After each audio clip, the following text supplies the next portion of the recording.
Welcome everyone to CG webinar on refugees by another name, Ukrainian evacuees and displaced learners in Japanese higher education. And we have with us David Green. These are Unangst and Eriko Tomita. And the order in which our speakers will speak will actually be Lisa, Eriko, David. But before I introduce them, let me take you through the webinar protocols. I will screen share at this point. Now, remember that the webinar is recorded on Zoom, and it then gets placed on our website, CG website, and that takes it to our YouTube channel, so you'll be able to review it and enjoy it again, repeatedly as you wish into the future. Now, during the webinar, we advise you to stay muted because extraneous noise can interfere with the discussion. You don't need to have your camera on either. But of course, we'd like you to turn both of them on when you enter the Q&A, especially your microphone. And during the webinar, we recommend that you use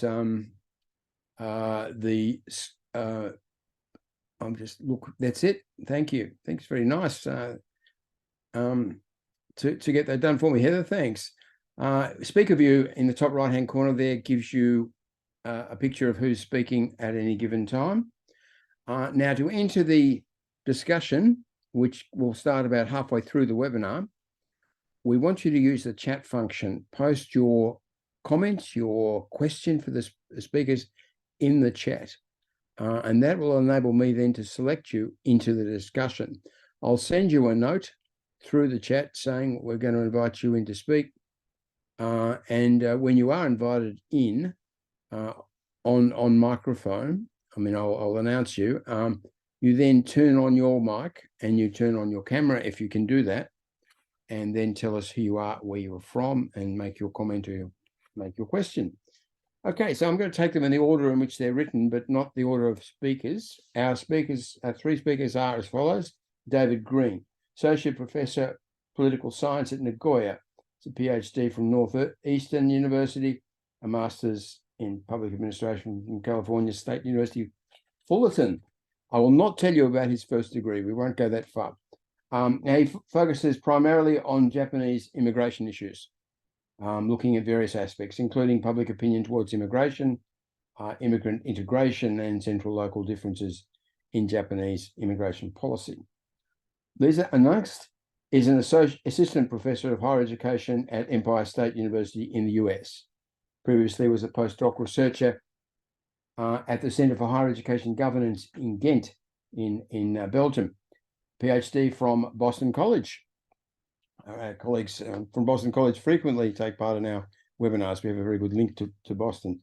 And has a Master's in International Education Policy from Harvard Graduate School of Education. She focuses on how displaced learners access and experience higher education, and how they define and operationalize equity and diversity. And she also focuses on international alumni affairs. That sounds like a source of consultancy funding, quite a useful little sideline, you might say. Eriko Tomita is an independent researcher. She has an MA in Cultural Studies from the University of Warwick in the UK, and an MA in Critical Theory from the University of Nottingham in the UK. And she was an assistant professor at Nagoya in the Graduate School of Law. She focuses on multicultural coexistence in Japan, particularly the process through which foreign residents and their families are accepted into Japanese educational institutions. And you will see our speakers all have research interests which overlap and, of course, fall squarely on today's topic. So it's a great pleasure at this point to hand over to Lisa to begin the webinar. Okay, I'd like to actually share the screen if that's okay.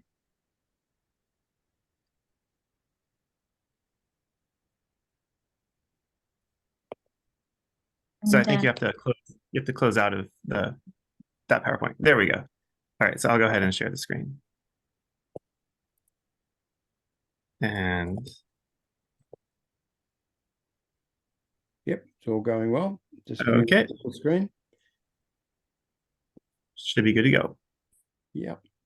Thanks so much, David. So we'd like to first thank Simon and everyone affiliated with CGHE for the invitation to be here today. We're so looking forward to the conversation. So yes, this is our presentation. Simon has provided the title. I'll just read it one more time quickly. We're speaking today about a forthcoming book chapter, which is titled Refugees by Another Name, Ukrainian Evacuees and Displaced Learners in Japanese Higher Education. And I'm going to start us off by speaking about how we came to this topic, providing a bit of background and introduction. So Japan, as you likely know, has one of the lowest rates of refugee admissions in the world, typically approving less than 1% of asylum applications in a given year.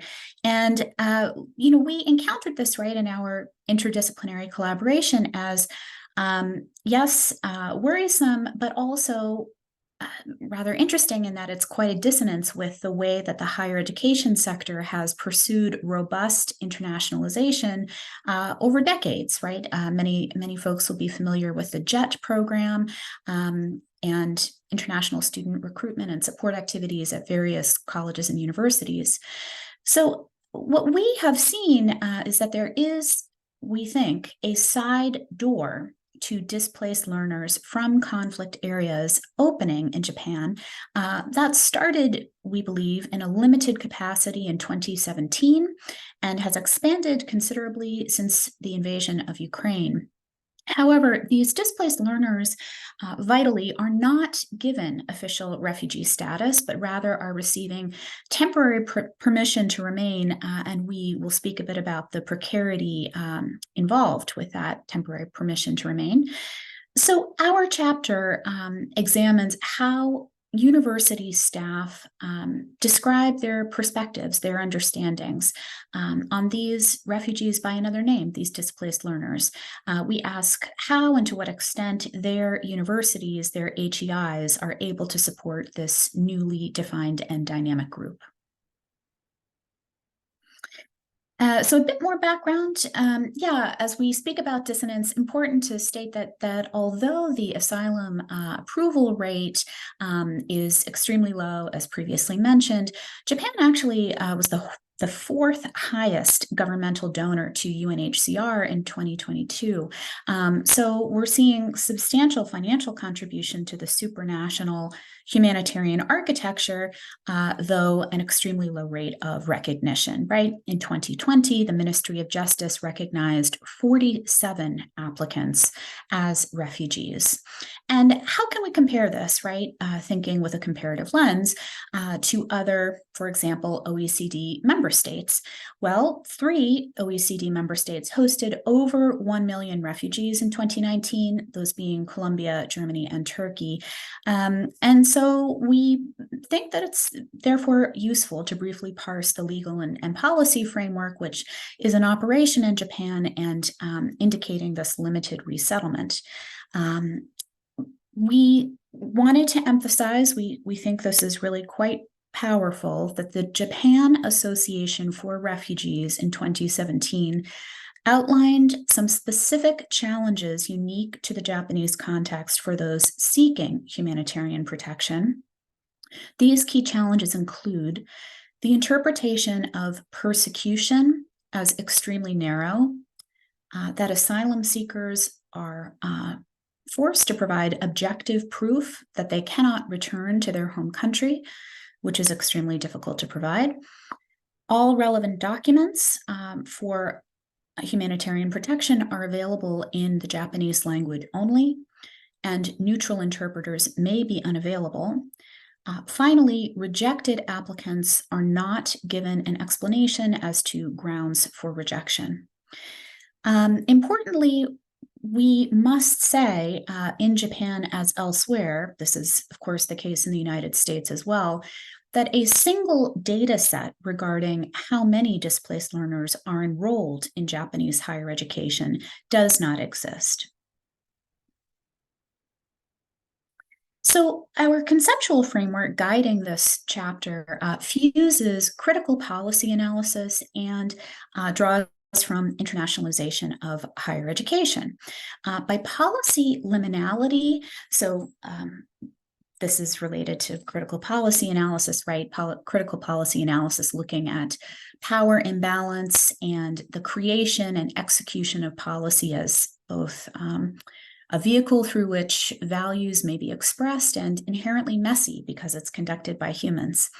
By policy liminality, we are referring to learners being positioned between policy discourses rather than being centered within a cohesive suite of federal, state, and institutional level policy initiatives, a circumstance which clearly has import for future policy iteration at the institutional as well as federal levels. And how can we understand the alignment of Japanese internationalization with refugee policy? So, of course, we're referring here to Knight's definition of internationalization, the process of integrating international, intercultural, or global dimensions into the purpose, functions, or delivery of post-secondary education. So again, how do we understand these two drivers, two dynamics? And I think here I'll turn it over to Eriko. All right, thank you, Lisa. Okay, I'd like to briefly explain the recent innovations across Japanese higher education institutions. All Japanese higher educations are able to develop tailored admission policies and procedures, although all universities require students to take and pass an entrance exam as a prerequisite for admission. There are currently 777 universities in Japan, which are divided into 86 national, 91 local public, and 600 private institutions. The former imperial universities, such as Tokyo University and Kyoto University, represent the major public institutions that typically host the largest number of international students. Also, some of the major private universities, such as Waseda and Keio universities, admit a relatively larger number of international students, while other private universities can be quite a bit smaller and more parochial. Broadly speaking, there's limited engagement with displaced learners across the Japanese higher education system. Some of that engagement is taking place under the auspice of initiatives spearheaded by various nonprofit groups. For example, the Syrian Scholars Initiative was a scholarship program developed by a foundation associated with International Christian University in Tokyo to support Syrian students impacted by the conflict in that country. This work was done in collaboration with the Japan Association for Refugees, known as JAR. These efforts have been relatively small scale in terms of enrolled students, where 6 students were admitted to Japan in 2016 and 8 students in 2017. Similarly, the Japanese Initiatives for the Future of Syrian Refugees, operated by the Japanese International Cooperative Agency, announced that up to 150 master's level Syrian students would be accepted over a 5-year period. This program, developed in collaboration with the UNHCR, participants were living in Lebanon or Jordan at the time of application, were required to be 22 to 39 years of age and attended one of 7 participating universities in Japan. And regarding Ukrainian evacuees, the Japanese government began admitting Ukrainian nationals in response to the Russian invasion of Ukraine in February 2022, where the Syrian Scholars Initiative and JISR have been small-scale precedents in admitting displaced learners to Japan, and the Ukraine crisis represents a clear expansion of these initiatives. As of March 2023, Japan had admitted a total of 2,211 Ukrainian nationals since the onset of the conflict. Listings are published by the Japan Student Services Organization under the jurisdiction of the Ministry of Education, Culture, Sports, Science and Technology, we call it MEX, showed 52 universities hosting approximately 200 displaced Ukrainian students, and another 66 Japanese language schools hosting approximately 250 Ukrainians. Okay, now I'd like to talk about the methodology of our research. In order to examine how Japanese higher education institutions have been supporting displaced learners, we conducted in-depth interviews with individuals who were in charge of international students at both public and private universities and institutions. We contacted most of the 18 universities participating in the Japan Educational Pathways Network, JEPN, a network of private universities, and the Pathway Japan, that is non-governmental organization, as well as a number of public universities. And then we were able to conduct interviews with 8 universities and institutions in total, including 4 private universities, 3 national universities, and the Pathways Japan NGO. Interviews were conducted both in person and online between December 1, 2022 and January 16, 2023. We used a semi-structured interview method that included a number of common questions and also the ability to transition onto other topics or issues as necessary. Discussions were conducted in either English or Japanese at the discretion of the interview subject, and interviews lasted 45 minutes to 1 hour on average. Japanese language interviews were translated into English. Interviews transcripts were given thematic analysis, and then we independently reviewed the interview transcript, coding for recurrent topics and issues, grouping interview details into several broad themes, and noting the subcomponents for each theme. After that, our thematic notes were compared and compiled, which led to the establishment of our categories and subtopics of discussion. Despite some limitations due to the small sample size, it was clear that there are trends in the reception of displaced learners at Japanese higher education institutions. According to our data, Japanese higher education institutions currently confront similar challenges and seek to support displaced learners, and likewise anticipate similar issues going forward, particularly regarding long-term residence among displaced learners and the procurement of resources to support them. Okay, over to you, David. Okay, thank you very much, and thanks again for having us here at this session.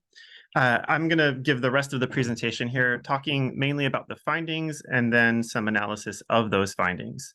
To begin with, one of the things that we noticed was that there was a difference in the level of information shared across universities in the public and private spheres, where the private universities actually had more sharing of information. All of them were actually members of the Japan Educational Pathways Network, which is an NGO group that seeks to have private universities cooperate amongst each other on this issue. Whereas the public universities actually had very little networking on this issue. And not only did they not interact with other universities on this topic, but they often didn't even interact across departments within the university. In many cases, it was usually an active individual department that was able to recruit primarily Ukrainian evacuees. Each of the universities that we spoke to admitted a pretty small number of Ukrainian evacuees. The minimum was 1, the maximum was 9 for our sample. and the average was 3. All of the evacuees that went to these universities were female and of typical college age, which is maybe not especially surprising since the males of college age in Ukraine were probably fighting in Ukraine. So this is an entirely female sample, at least for the universities that we spoke to. One interesting thing is that actually all of the universities admitted primarily Ukrainian evacuees, once again, for a short-term basis, somewhere between 6 and 12 months. And they were all admitted as non-matriculated students, meaning that they're doing programs similar to a study abroad program. They could take courses and they could potentially receive credit for those courses, but they were not full-time enrolled students. For the private universities, there was the appearance of more willingness to extend their studies beyond that initial 6 to 12 month period, where those students who wanted to continue potentially could, but they would have to pass that university's entrance examination. Most of the universities that we spoke to, and most universities in Japan, have primarily Japanese language programs. There are some, usually the top universities in the country, that also have English language programs.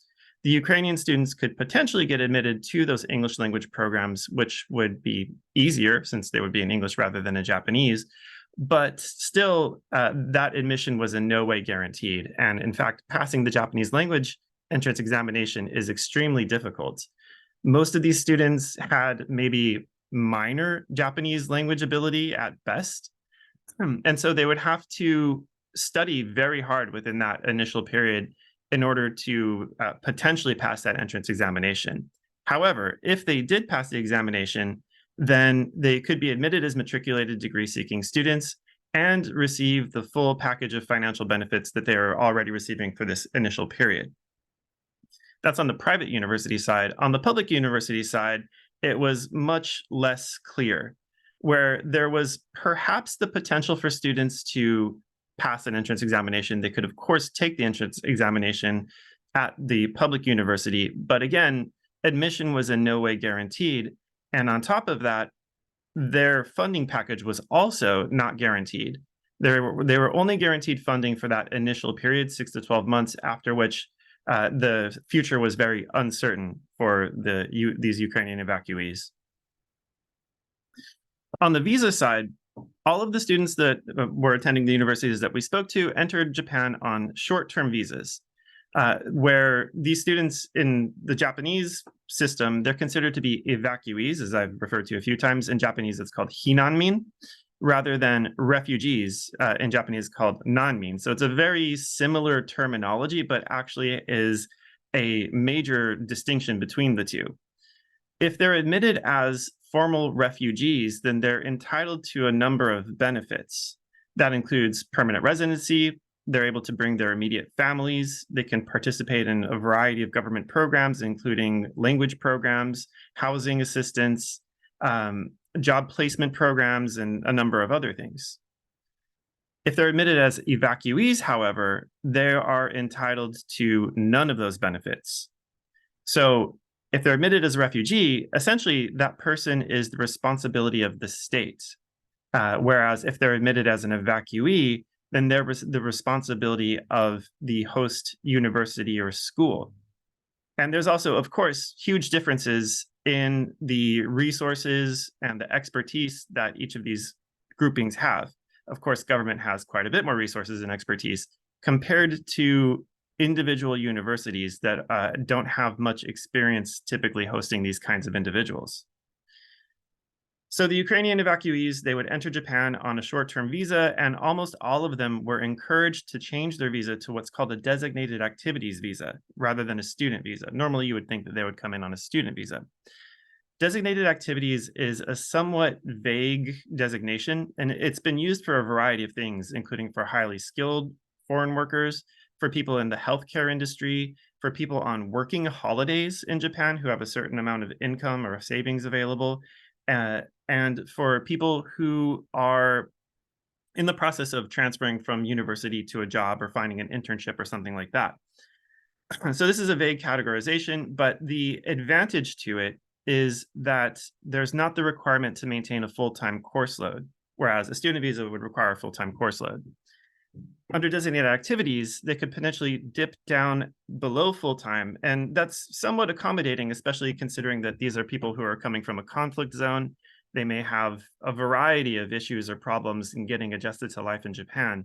And so that's not necessarily a bad thing. And it's also easier to transition into work from a designated activities visa. If for some reason schooling doesn't work out, then they could go into work in Japan with a fairly easy transition. The disadvantage to designated activities is its short-term nature, where it's typically issued for a year at the most, and the individual then would have to go and reapply every year in order to maintain their visa status. And of course, a student visa, you could have that last for several years. One of the other issues regarding visas that was an interesting finding is that while the Ukrainian evacuees were actually encouraged to obtain designated activities, the other categories of student evacuees, primarily Syrians, but also some Afghans, they were actually discouraged by the immigration administration from doing so. The only instance where Syrians and Afghans could obtain designated activities is if there's a sort of stopgap between graduating from a university program and finding full-time work. And even then, the burden of proof showing the necessity to obtain designated activities was much larger for Syrian and Afghan students. On top of that, the processing time differed greatly, where Ukrainians would be able to obtain that designated activities visa within a few hours, compared to the Syrians and Afghans, whose visa would take somewhere around 6 months on average to process. And so this is an apparent difference in the treatment of Ukrainian evacuees compared to the earlier categories of admissions for Syrians and Afghans. And this was something that captured our attention during the interview process.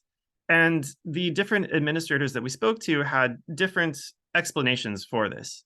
One individual that we spoke to felt that this was a conscious government decision where the Ukrainians are victims of international aggression and violations of international law.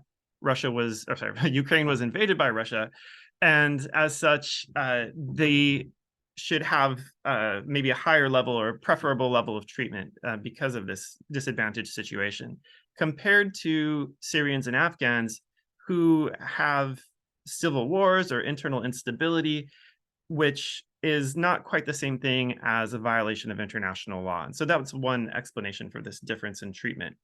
Another one ultimately attributed it to racial preferences on the part of the Japanese public, where, according to this perspective, the Japanese public has a racial bias, likely due to ingrained racist tendencies in the Japanese public. And because of this more positive perception of Ukrainians compared to Syrians or Afghans, the government felt that, there was also more positive media coverage, and then the government felt that they could take more action in favor of Ukrainians. And this is something that's actually not unique necessarily to Japan, where we've seen in other instances as well in other Western countries that there is some association between racist migration policies and education policies that displaced learners are subjected to. As far as funding goes, there was surprisingly little variation in the funding packages that the student evacuees would receive across public and private universities, where all of the universities would provide free tuition, free or highly subsidized housing, a monthly stipend of somewhere between 60 to 80,000 yen per month, and travel expenses were also usually included. Additionally, all of the universities bore some level of that financial burden to underwrite the cost, although there were differences in the ways that they addressed that financial burden.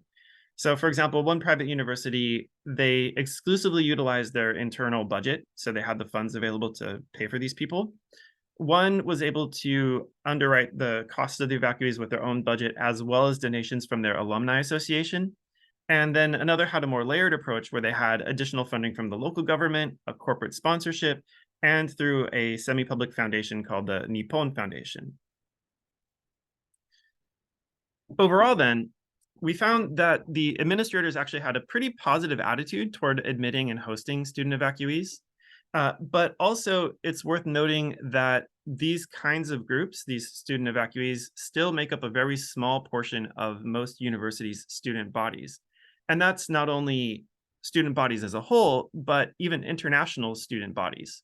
So that's a fraction of a fraction. Because of that, there is very little relevant staff training. There was some efforts on the part of the Japan Educational Pathways Network to provide some level of training for people dealing with evacuees, but that was about it. And this is something that still very likely needs to be addressed. The public universities appear only able to accommodate Ukrainian evacuees for up to 1 year at the most, after which their situation is unclear. And that's also similar in the case of the private universities. The private universities were willing to extend funding, provided that those students get fully admitted into a degree program, which is in no way guaranteed. There were additionally incongruities regarding the treatment of the different nationalities, particularly Ukrainian versus non-Ukrainian, that should be given some attention. And there is the perception, at least on the part of some of the university administrators that we spoke to, that racial biases play a factor here in that favorable treatment towards Ukrainian evacuees. For the students themselves, the evacuees themselves, unfortunately, at this point in time, or when we spoke to the administrators, their stay is short-term and precarious, where even in the best case scenario, they would be admitted for this short-term degree, for short-term program, most likely where they're going to intensively study Japanese, and their extended stay in Japan is contingent upon passing an entrance examination or successfully getting admitted into a program. On top of that, the visa status is also unclear. It requires constant renewal. And so then the question is this helping these kinds of individuals? Not only is it helping those individuals, but is this also helping the sending country? Are they being supported in this kind of context with this short-term, somewhat precarious existence for their students coming to Japan? Lastly, on the policy side, the Japanese government and the Japanese public should contend with the question of exactly what humanitarian protection is. Is this current program humanitarian protection?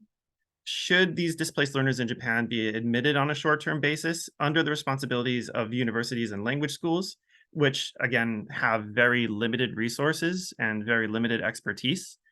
On top of that, this kind of short-term admission is not the predominant model in other economically advanced countries.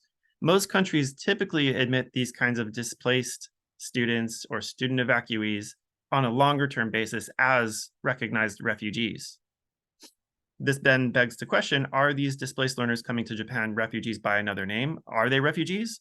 Or is this a different category of temporary and precarious humanitarian protection? And I think that's where we're going to leave the presentation for today. This is just the references that we included, and I will stop sharing the screen. So thank you very much for your attention. Thank you, David.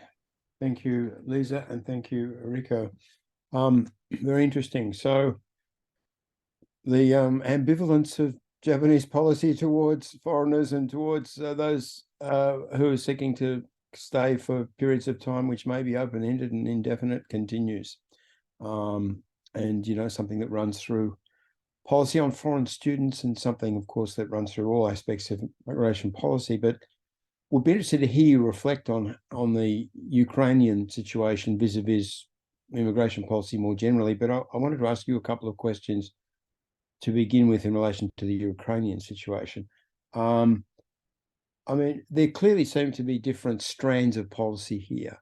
And Japan has a responsible international attitude. You know, it's a responsible international citizen in many respects, admirable in its policy towards developing countries, and it's very generous aid in relation to education compared to most countries. And this willingness to house people who are mobile through no choice of their own is creditable. But at the same time, this ambivalence about giving them rights, letting them stay, and all those things are there. So there might be different strands at work here. How does it get reconciled within government? What's the process? I mean, are there different ministries with different views here? If there are, do they sit down together, or are things just simply left to sort of interact in a semi-chaotic fashion? You know, with openings and restrictions operating simultaneously.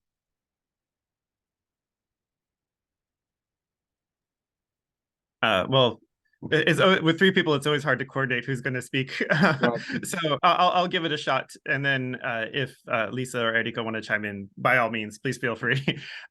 So the question is, how do you reconcile these kind of different priorities on the part of perhaps different actors in government?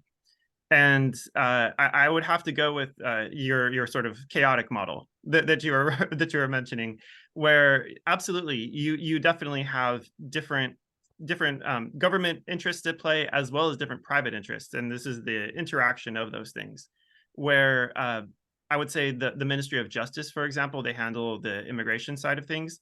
They have been very, very willing to allow particularly the Ukrainian student evacuees entrance into Japan.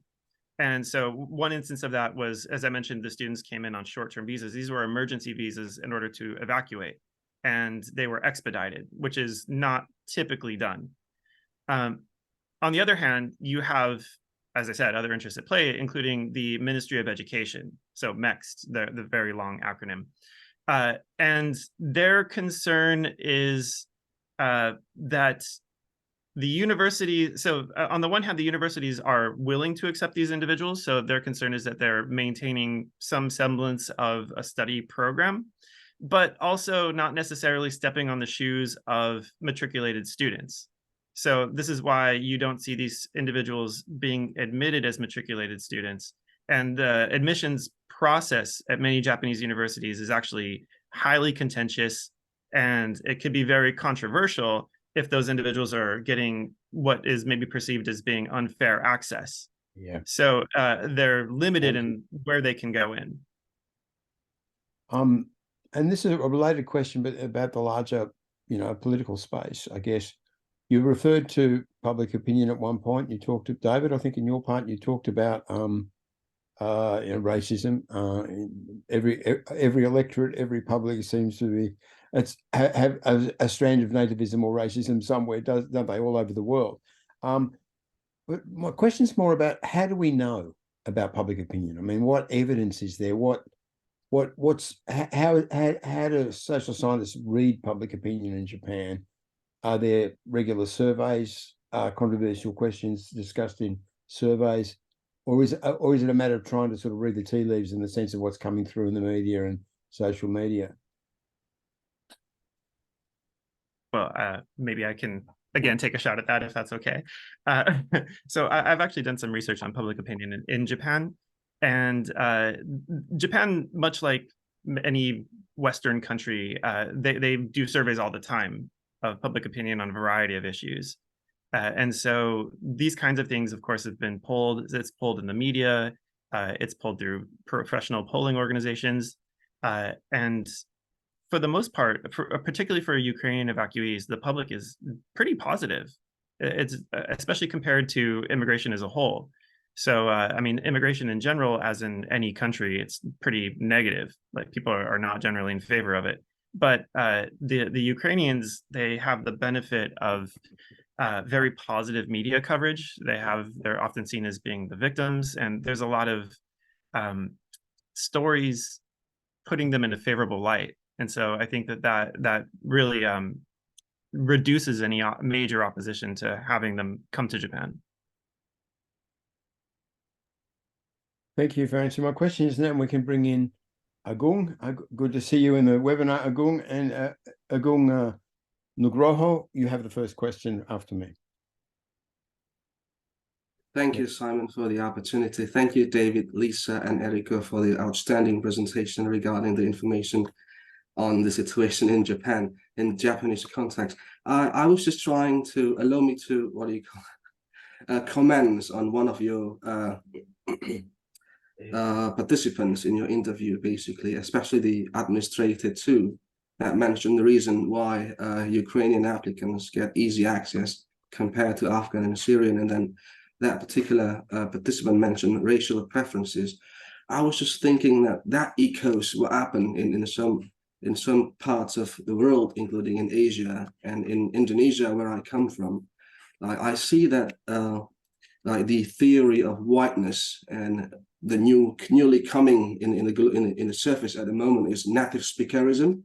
So basically in Indonesia and other parts of the world, like teachers, for example, in education from Western countries, when they come to Indonesia or to Southeast Asia, they tend to have more privilege than the local cohorts.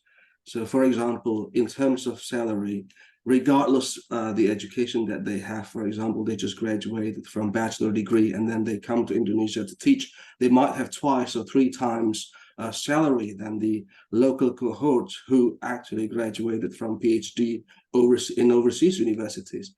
And my question to you is that, how is the situation in Japan?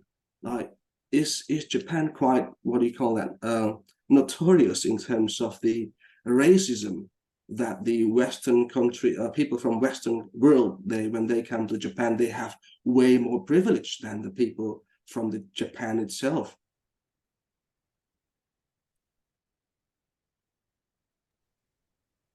Maybe I could just make one comment about this and then turn it over, David or Eriko, if one of you would like to offer a response as well. Thank you so much for this really thoughtful and vitally important question.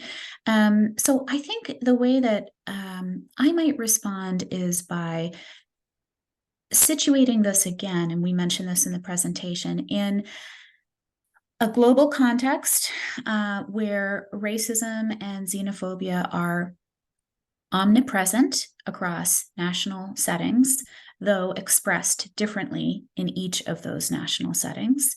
And to take a few other national examples, it is very clear in the United States that racist, exclusionary migration policy has informed federal and state and local policy approaches.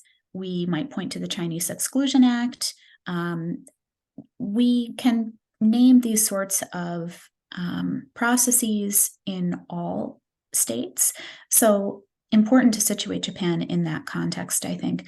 But in terms of the specificities of the Japanese case, I'll perhaps turn it over to David or Eriko.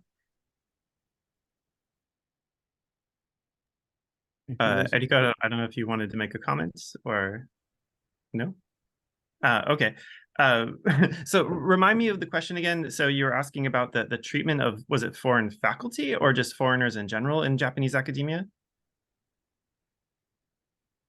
Right, thank you, David. I was just wondering that in Indonesia, in education field, basically there are some cases, teachers or lecturers from Western countries, when they teach in Indonesian universities, they receive way more privilege than the local cohorts and things like that. And I was wondering what happened in the education sector in Japan, if you could mention some of the cases which could be similar or rather different with what happened in Indonesia, for example.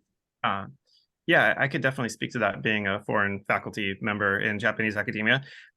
So, I mean, I think that there's no explicit racist policy or anything like that. So there's nothing saying no foreigners or no Indonesians or no Americans or anything like that.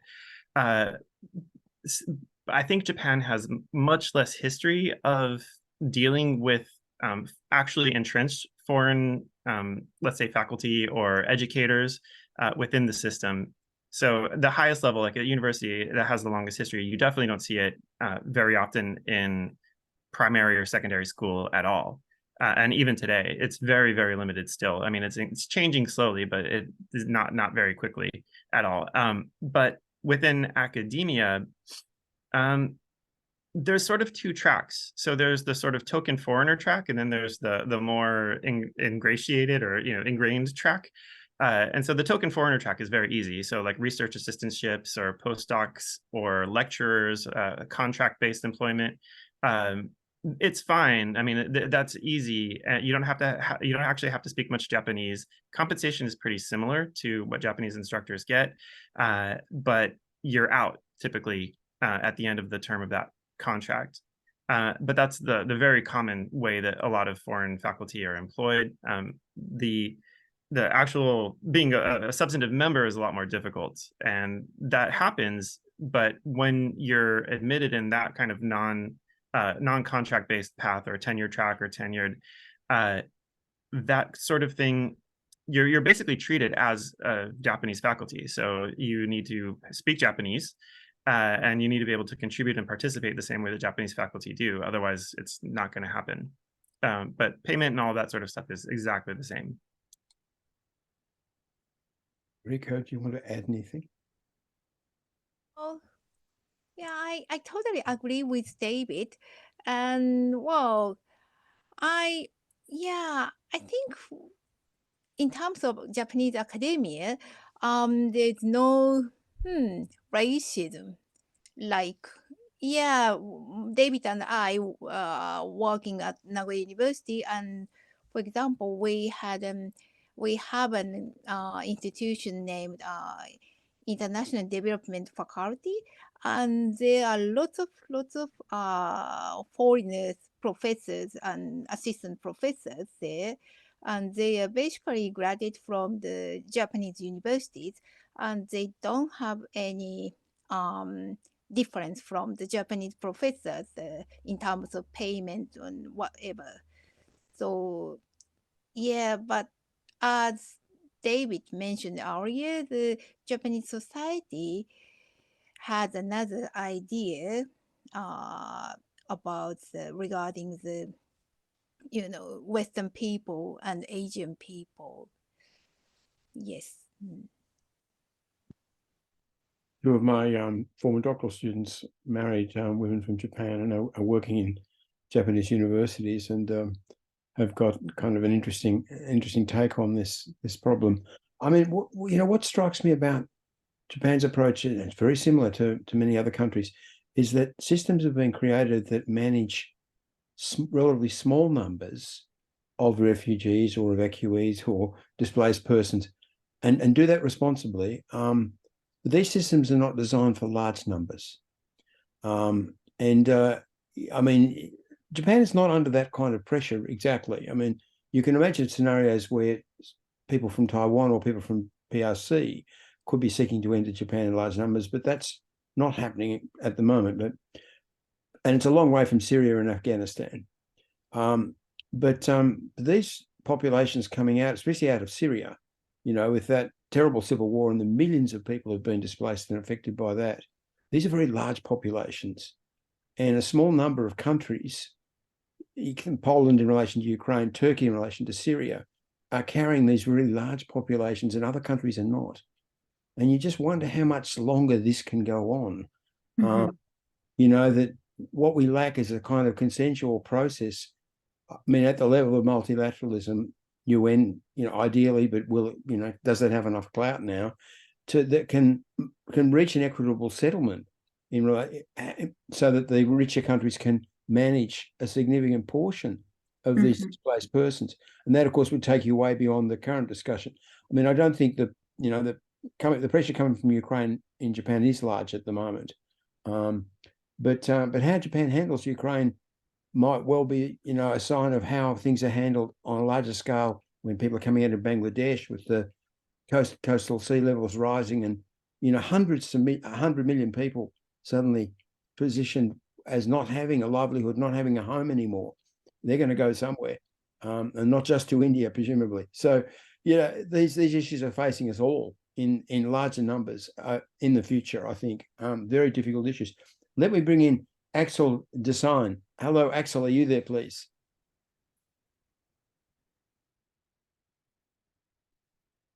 Axel yes, he's having trouble with his mic, so I'll ask this question for him. It's in the chat, and he's raised questions of other countries, actually. To what extent is there evidence of refugees from other conflict situations, Sudan, etc., being admitted to Japanese universities? Or are refugees displaced persons from those countries in an even more precarious situation in Japan. So I think we're opening up there, Middle East, Sub-Saharan Africa, perhaps. So I don't happen to have the exact statistics on the nationalities of refugees admitted in front of me, but the number of admitted refugees to Japan is extremely small. And that's something that should, maybe, I don't know if we emphasize that enough, but I mean, it's one of the smallest in the world, where we're talking on average less than 50 people a year. And they typically get somewhere around 10,000 applicants. So the admissions rate is less than 1% of applicants. It's extremely small. The nationalities, from what I've heard, the most common is from Thailand or Myanmar. And so it's generally people escaping from Myanmar. That seems to be like 50% of the admitted refugees. And then I think the remainder, I know that there's some Bangladesh, and then just otherwise just people from various places. There may be some sub-Saharan Africans, but just as with any category or any nationality of refugee coming to Japan, it's going to be very small in number. Japan is interested in Southeast Asia. I mean, lots and lots of ways. You know, Japanese policy in the international development area and trade and you know, build up of relations with ASEAN over a long period. Japan is interested in that region, and if there was an equitable settlement in relation to migration responsibility, handling displaced persons on a, you know, it would be sensible for Japan and maybe Korea as well, you know, to take a special role in relation to Southeast Asia. That would make sense. I mean, they're the sorts of things I think we need to start thinking about, this kind of way in which responsibilities for mobility can be managed. And we've got a good long question from Yulia. So would you like to come in?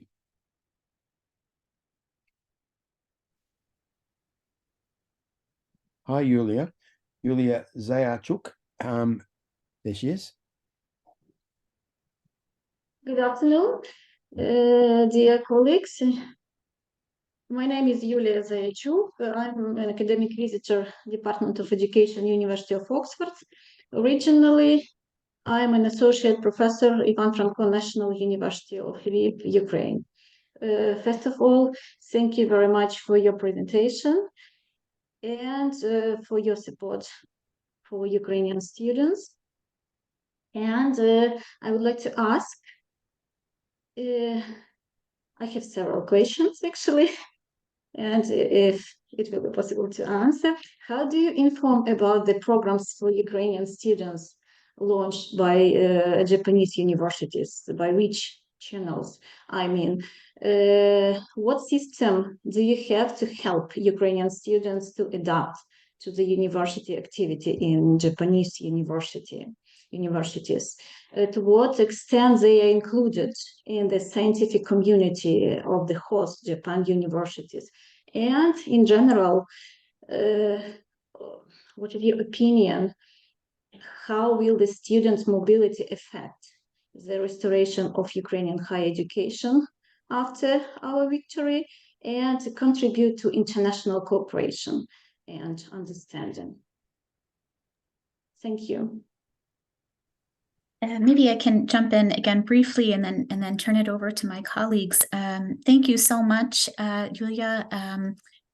With respect to your final question, how will this type of student mobility, or we might say displaced learner support, affect Ukrainian higher education moving forward?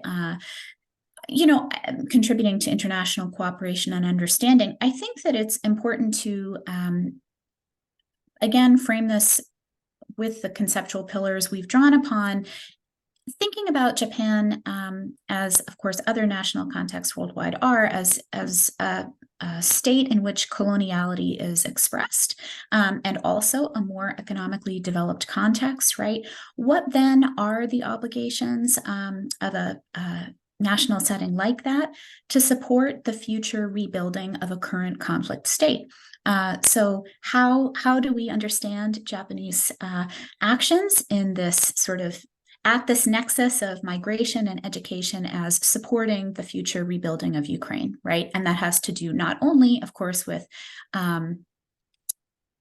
funds invested, but the material support provided to learners at institutions. And I think here we would point to the comparatively very low number of learners enrolled, right, as a key part of the picture. So I think one of the things we're calling for is attention to this comparatively low number of students in reference to other more economically developed states.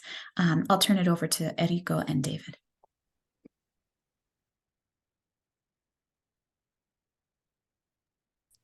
Okay. Thank you. Oh, sorry. Oh, Go no, ahead. Eriko, please go right ahead. Oh, okay. Well, I guess I'll go and then Eriko can add on. So your question was like programs for Ukrainian students or systems to help them adapt. Unfortunately, there's not a good answer to that question. As we were saying, and as Lisa said, the number of admitted Ukrainian students is extremely low in these universities. And I mean, that's to say, as of March, there was 450 or so. That's about 10 times the number of admitted refugees. So, I mean, these are orders of magnitude higher, but still, it's a small number overall. Most universities, they don't have much in the way of programs available. At best, the host university is one that receives a relatively large number of international students. And so they might have staff on hand to help international students in general kind of get used to life in Japan. They might provide translation services, they might provide sort of general information, maybe some help with housing and that sort of thing. But that would be about it, and that's in the best case scenario. Some of the universities, they don't host many international students at all, and so the staff would be extremely bare bones.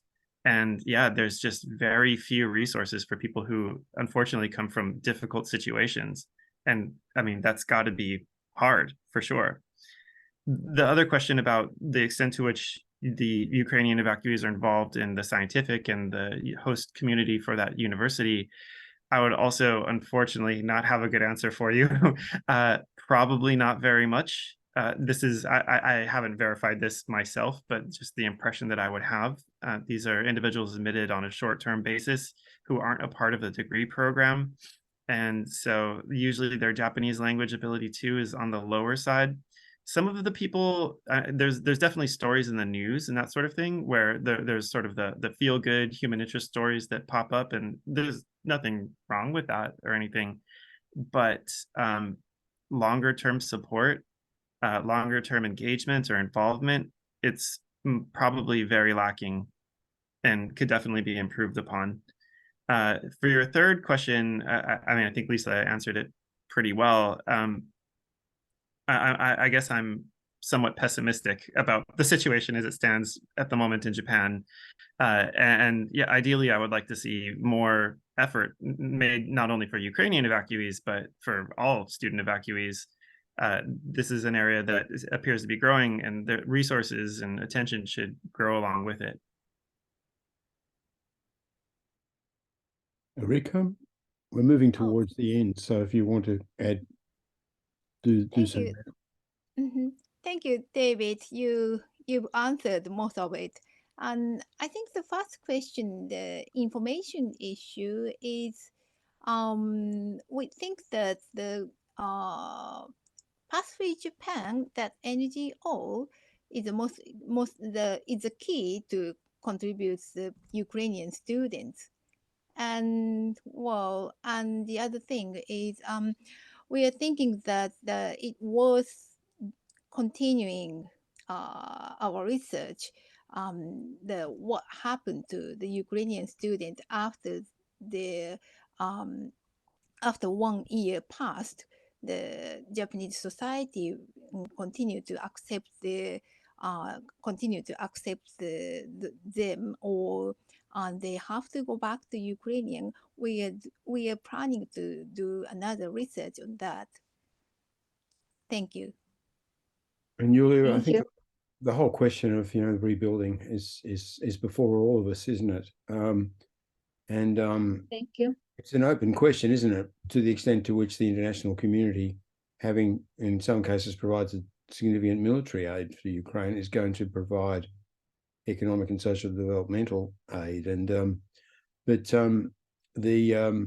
experience of Ukrainians who've gone abroad during this period is going to be very important, I think. It'll be a resource that goes back. And one of the things that's happened as a result of the war and this mobility is a recognition of Ukraine's national identity around the world.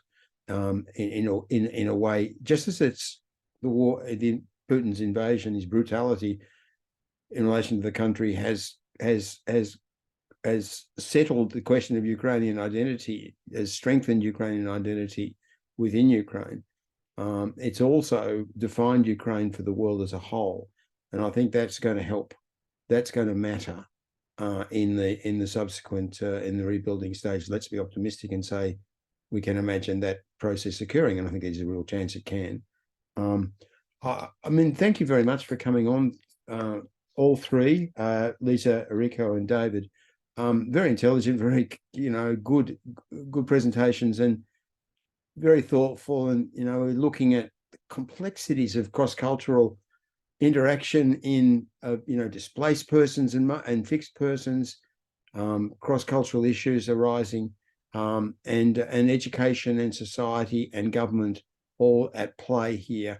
And the great thing about the Japanese discussion about migration and education is that in many ways it's quite visible. It's on the surface, and it's something you can, I think, see more clearly than you can see migration policy issues in many other countries. It's the strength of Japan in its public, its public sphere, the way it makes these questions, difficult questions as they are for Japan, quite explicit.